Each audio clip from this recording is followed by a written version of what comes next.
شروع اللہ کے نام سے جو بڑا مہربان نہایت رحم والا ہے۔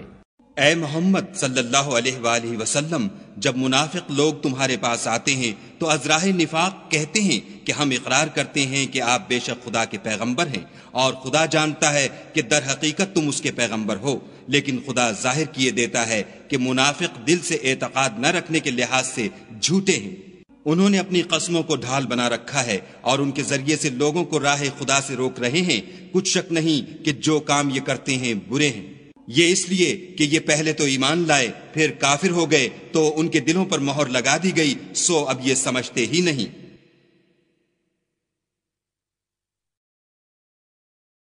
اور جب تم ان کے تناسب اعضا کو دیکھتے ہو تو ان کے جسم تمہیں کیا ہی اچھے معلوم ہوتے ہیں، اور جب وہ گفتگو کرتے ہیں تو تم ان کی تقریر کو توجہ سے سنتے ہو، گویا لکڑیاں ہیں جو دیواروں سے لگائی گئی ہیں، بزدل ایسے کہ ہر زور کی آواز کو سمجھیں کہ ان پر بلا آئی۔ یہ تمہارے دشمن ہیں، ان سے بے خوف نہ رہنا، خدا ان کو ہلاک کرے، یہ کہاں بہہ کے پھرتے ہیں۔ اور جب ان سے کہا جائے کہ آؤ رسول خدا تمہارے لیے مغفرت مانگیں تو سر ہلا دیتے ہیں، اور تم ان کو دیکھو کہ تکبر کرتے ہوئے منہ پھیر لیتے ہیں۔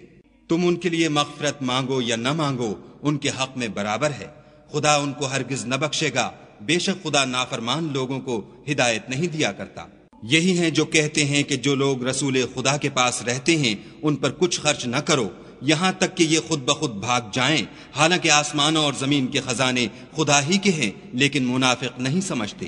کہتے ہیں کہ اگر ہم لوٹ کر مدینے پہنچے تو عزت والے ذلیل لوگوں کو وہاں سے نکال باہر کریں گے، حالانکہ عزت خدا کی ہے اور اس کے رسول کی اور مومنوں کی، لیکن منافق نہیں جانتے۔